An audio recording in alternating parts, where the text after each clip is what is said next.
एक और भी सवाल है, कुरान या दीन, आजकल माशरे में ये चल रहा है कि उलमा से न सीखो, किसी और से सीखो। उलमा के उलमा पर ये भी एक बहुत जी जो है ना, उलमा से न आपने सीखो, बहुत आम किसी और से सवाल। सीखो। देखो मैं आपसे पूछता हूँ, मैं एक पंजाब के सफर में था, मुझे एक नौजवान मिला, उसने कहा मौलवी साहब मुझे ये बताओ कि कुरान सिर्फ मौलवियों के लिए आया है या सबके लिए आया है? सबके लिए। मैंने कहा सबके लिए आया है। तो उसने कहा सिर्फ आप ये क्यों कैद करते हैं कि मौलवियों से सीखो? अगर कुरान सिर्फ मौलवियों के लिए आया होता फिर तो आप कह सकते थे कि भाई मौलवियों से सीखो। जब कुरान सबके लिए है जी तो फिर हम भी सब में है, हम भी सीखें। तो मैंने उसे फौरन जो जवाब दिया, मैंने कहा कि देखो मेडिकल स्टोर में जो दवाइयाँ पड़ी हैं ये सिर्फ डॉक्टरों के लिए या सबके लिए है? उसने कहा सबके लिए है। मैंने कहा फिर तुम डॉक्टरों के पास क्यों जाते हो कि कौन सी खाऊं, किस वक्त खाऊं, कितनी खाऊं? जाओ स्टोर में उठाओ जो दवाई हाथ लगे, खाओ और मरो। हाँ लेकिन वहां तुम्हें तुम्हारी अकल काम कर रही है कि है हमारे लिए, लेकिन पूछेंगे डॉक्टर से।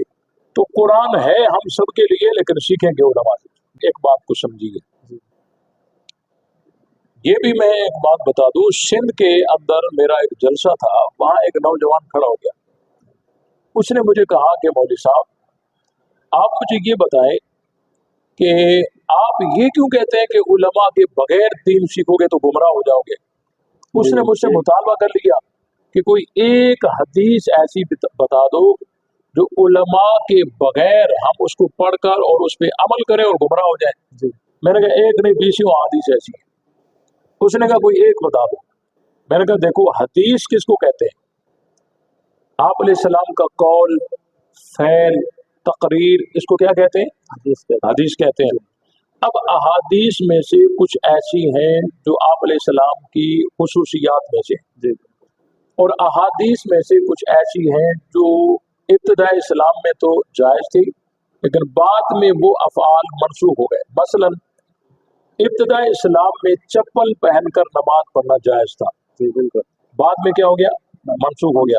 अब ये मनसूख तो हो गया लेकिन किताबों में मनकूल भी तो हो गया ना, किताबों में लिखा हुआ भी तो आ रहा है। अब तुम उलमा के चक्कर में न जाओ, किताब उठाओ, खोलो और पढ़ो कि नबी पाक सल्लल्लाहु अलैहि वसल्लम नालैन शरीफैन पहनकर और नमाज पढ़ा रहे हैं। तो आप किताब बंद करके अगले दिन चप्पल समेत मस्जिद में आ नहीं जाओगे। बिल्कुल। और मौलवी तुम्हें रोकेंगे, भाई चप्पल बाहर उतारो, कहते हैं ये मौलवियों का बनाया हुआ है। मैंने नबी की हदीस पढ़ी है, वो तो चप्पल पहनकर नमाज पढ़ा रहे हैं, तो क्या फिर भी तुम हक पर होगे? तो भाई जिस तरह दवाइयां सबके लिए हैं लेकिन पूछेंगे डॉक्टर से, तो कुरान और दीन सबके लिए लेकिन सीखेंगे उलमा से। जी बिल्कुल। सिखाने वाले जो वही होंगे जो कुरान और हदीस को जानते होंगे। जैसे डॉक्टर को डॉक्टरी वाला जानता है। हमारे लोग देखो ना, आपको कभी रोटियां लेनी हो बाजार से, आप कभी धोबी के पास जाते हो रोटी लेने के लिए? क्यों? क्योंकि जो जाएगा बेवकूफ होगा। उसके आपको मेले कपड़े धुलाने हो बाजार से, आप बावर्ची के पास कपड़े ले जाओगे धोके? तो यहाँ आपकी अकल काम कर रही है कि जो जिसका काम है वो उसी से लिया जाए। तो दीन के मामले में इतने सादे और सस्ते क्यों हो जाते हो कि जो जहाँ से दीन सिखाए और हम सीखने लग जाए? ये हमारी आवाम की बहुत बड़ी गलती है। दीन आप उलमा से सीखें।